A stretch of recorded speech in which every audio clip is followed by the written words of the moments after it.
Welcome to Activations with JJ, Adventures in the Akashic Records. In today's episode, I will be sharing a recap of a session I had with Catherine. Some of the themes that came through in this session are indigenous and elemental energies, healing ancestral lines, connecting with past lives as healers, and Pleiadian cosmic roots.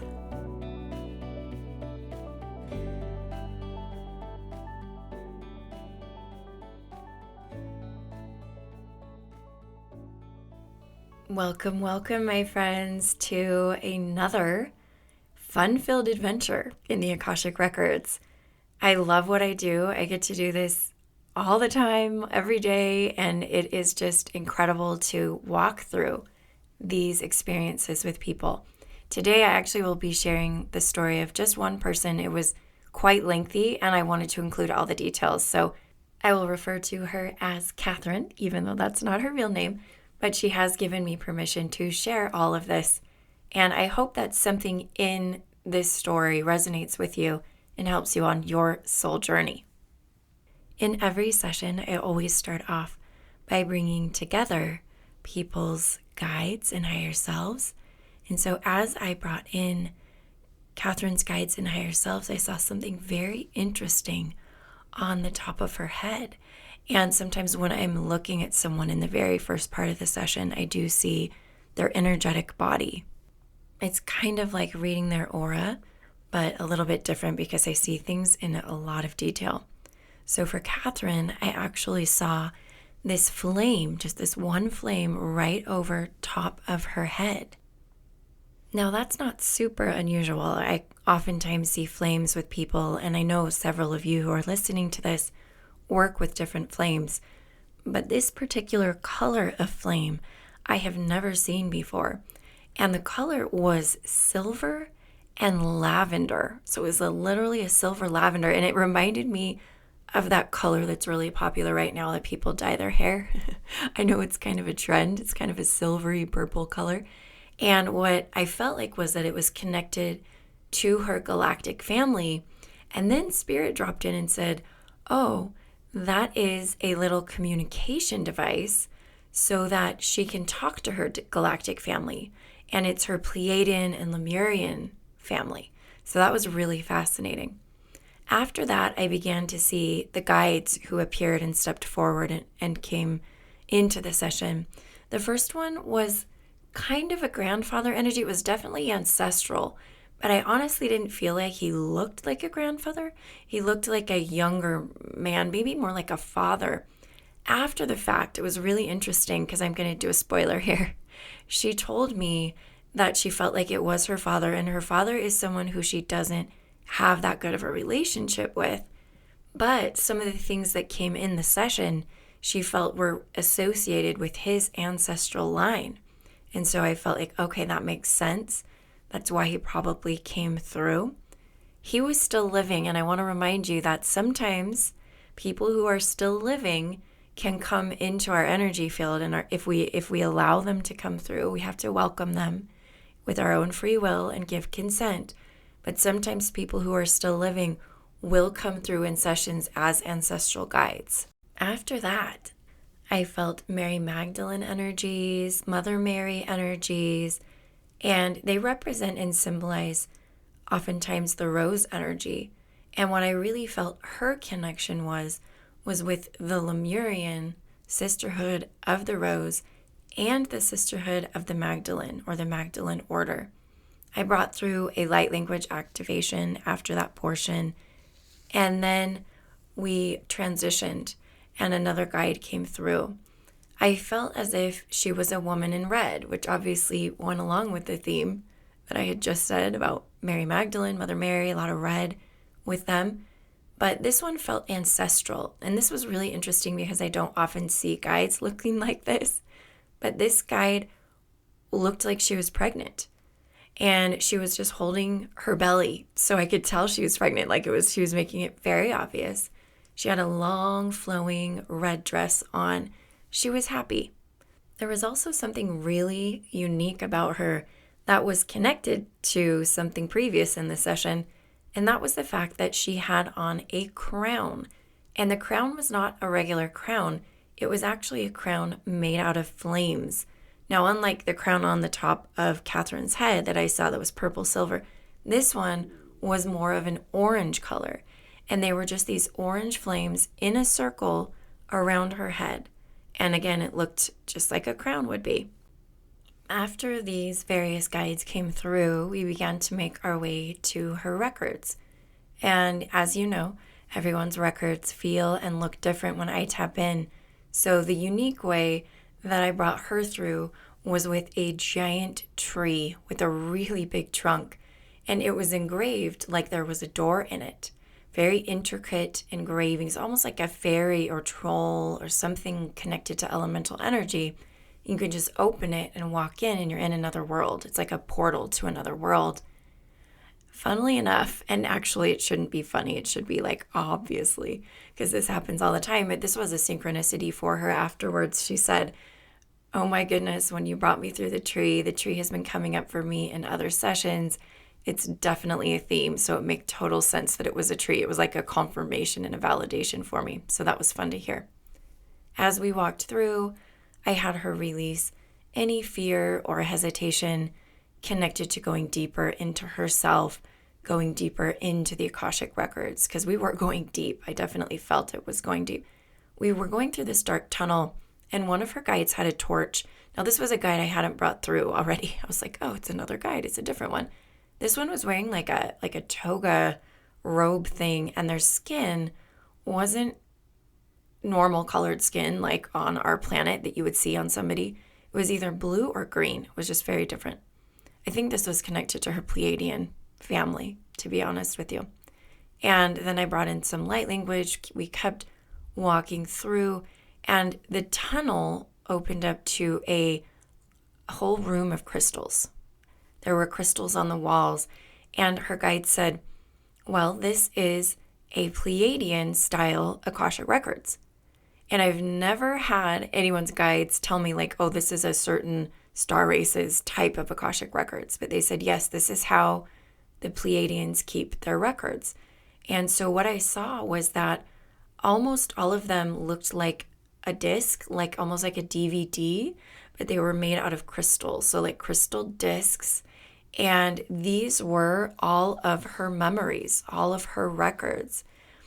And so then we called in her Akashic Records keeper to guide us towards whichever records were best for us to work with. And in the meanwhile, there was a lot of elemental energy, as I mentioned. There were fairies who I brought in, and they were clearing her energy field and calibrating. If you ever work with me and do an Akashic Records session with me, 99% of the time I bring in the fairies. The fairies are just so skilled at really refining and calibrating people's energy in a way that makes it so they can truly, fully receive what comes through and fully match up with what's coming in. So you're welcome to call them in anytime you want to. You don't have to work with JJ in order to call them in. All right, so we saw those discs, and it's almost like I put the disc in like a DVD player. I'm not kidding you. It literally came through like this, but it was a hologram projector. And so it was projecting these different holograms. And I felt like that's how her records that we needed to deal with were coming up. So the first one was a black stallion. And sometimes when I bring things through like that, where it's just an image, I'm like, I don't know what this has to do with anything, but I just have to trust. I just have to trust, my friends. If you're learning to channel, if you're doing readings, just trust. You never know when something really random could be really significant. Once I felt like we were ready to transition from looking at that particular hologram, we shifted into where there's a table, and usually they do this. They'll lay out all the things that we are to work with on a table. And the first object on that table was a book, but it looked like a very old leather-bound book that had latches on it. And you know how normally there'll be like a buckle that will latch the book closed? There were like 10 on this one. I didn't even know why, but there were like 10 on this one.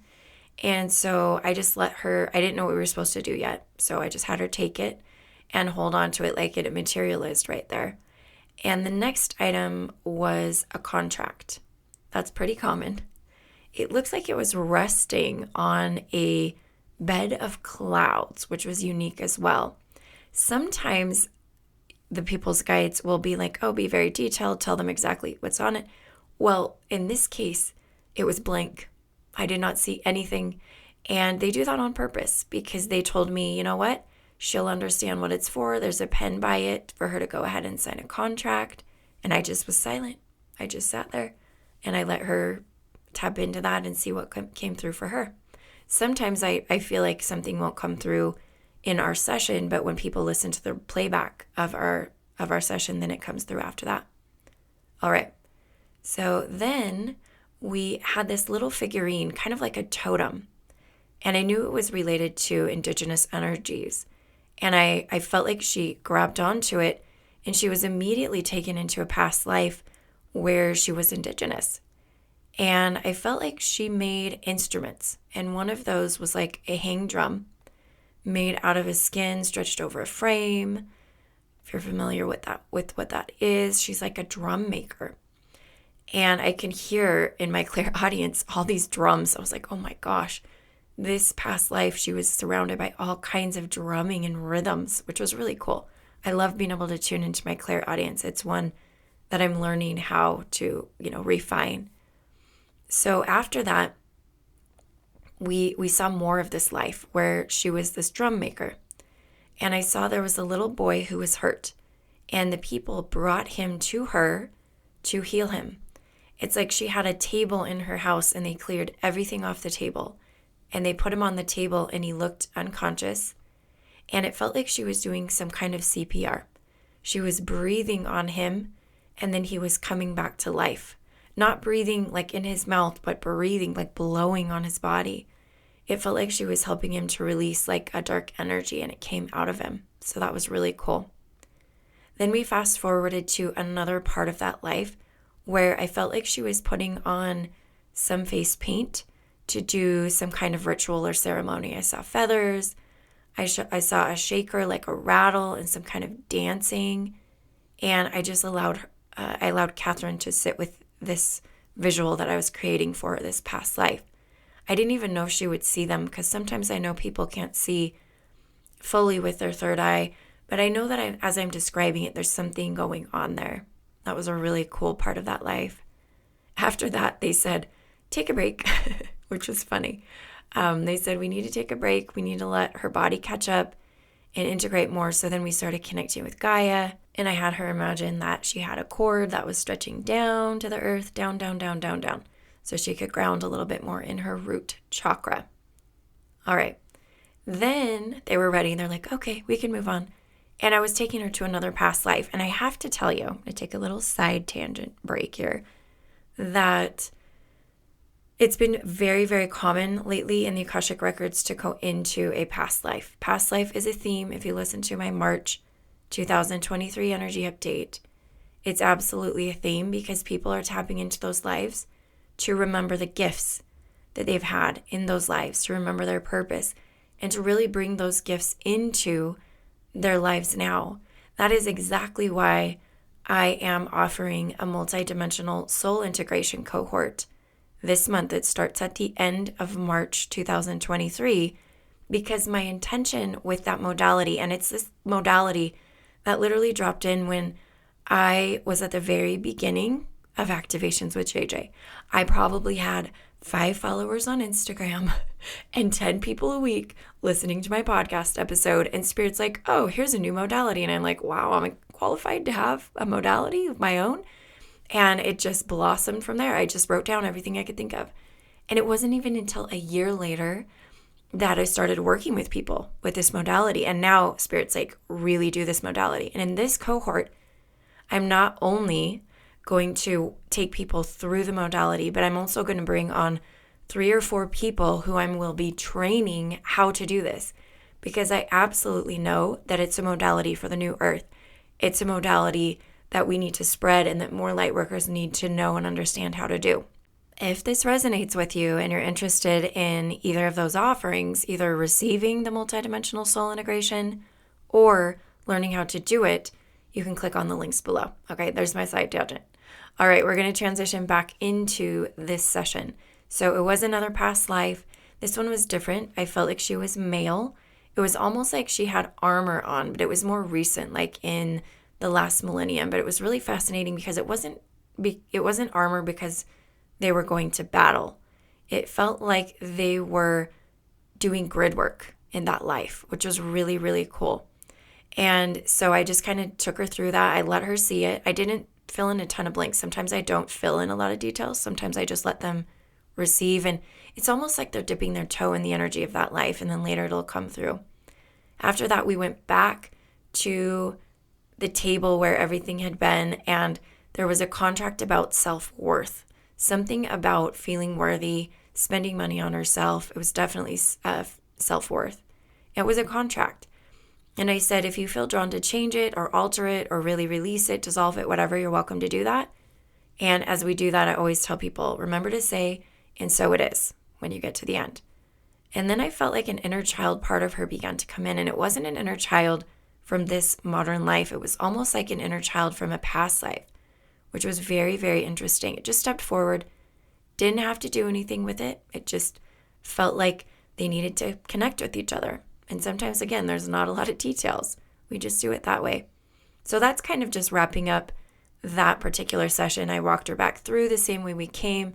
Whenever you go into the records, you want to walk back out exactly how you entered, just to recalibrate your energy back into your body. Now, something interesting that I want to share from this episode, that doesn't always happen, but I asked her if I could share this, and she sent me an email follow-up after the fact. It was really fascinating because sometimes it takes a few days to digest, to let everything sink in. And she said, I wanted to share this insight I received today. The stone totem, which I held, which was indeed a key to a past life, appeared to me as Sonancin Coatlicue. The pregnant woman in red is a modern version of this energy, which is the connecting energy between my families and ancestors. You are right. That is the future me. It appeared as a connecting and healing force between the European and indigenous practices. La Virgen, or the Virgin, which I came to realize is also the goddess within the goddess of the cosmos, came to me as well. At the moment, I need to revert back and connect to my indigenous roots in order to heal the energetic ties between my dad and me. What's amazing is that the same energy has followed me through timelines, the mother energy, and it's in this life that I finally have a chance to experience it. So just amazing insights that she got. Just so fun to be able to read those. You know, I love that this illustrates how important it is for you to take any session you do with any light worker, whether you do an Akashic Records reading with me, whether you work with someone else, and how much more you can get out of it when you take the time to just let everything digest and see what drops in. You know, I can tell that she sat with what came through. And sometimes things don't make sense, my friends. They don't. And what I'm going to encourage you to do is we're sort of trained that when something doesn't make sense, we don't have what we need to be able to figure it out and solve it. Honestly, I feel like a lot of times we feel like we need to run somewhere and be like, what does this mean? What does this mean? And we are releasing that archetype. We are stepping into an archetype where we have the answers for ourselves. And it's an archetype of empowerment, right? We're releasing archetypes of disempowerment. We're releasing archetypes that there is a higher power that knows more than we do. And we're stepping into an archetype of empowerment where we have everything we need inside of us. And I truly, truly believe that. All right, let's take a deep breath. Let's receive whatever resonated with us from this recap. And this is actually the only one I'll share in this episode just because it was quite lengthy. I want to drop in really quickly here at the tail end of the episode and just remind you of a few upcoming events that are happening over this next few weeks. First of all, and most importantly, this next weekend, so March 17th, 18th, and 19th, I will be putting on and offering some unique events that are in person, and there's actually one event that's not in person. That is my virtual live-streamed planetary grid work from Manhattan. You don't have to be in person to attend it. I've created a way to attend virtually, but I would love to see you in person if you're in the area. That's happening on the 19th. That's Sunday in the afternoon, Eastern Time. Now, the other two are occurring in Connecticut. This is Ridgefield, Connecticut at the Angel Co-op. If you want to find out more about those events, you can click on the links below. And then 2 more virtual offerings. They're more like courses. These are longer length offerings. Is the Priestess Portal, which is actually approximately 3 months. We go from March until May. The Priestess Portal is a place for women to gather to be activated by different priestesses, goddesses, archetypes. It's a beautiful, beautiful space that we hold for you there. All the information about that is down below. And finally, I already mentioned it in the middle of this particular episode, but my multidimensional soul integration, which is what I like to call past life regression on steroids, or past life regression 2.0. That's a better way to say it. And essentially what we'll be doing in that is we do a combination of group and one-on-one work where we are recalling and activating memories of past lives. And then step 2 is we actually integrate the soul aspect that lived out that past life. So it's a really fun way to not only remember, but to receive activations to your light body, expand your light body, advance on your spiritual path. All right, my friends, as always, I just want to let you know how grateful I am for you. If you have a quick moment and can do so, I would really appreciate a like or a subscribe on YouTube. If you are listening on Apple Podcasts, you can leave me a rating and a review, and that would be very gratefully received. I'm sending you so much love and reminding you that I am you, and you are me, and we are we. Until next time.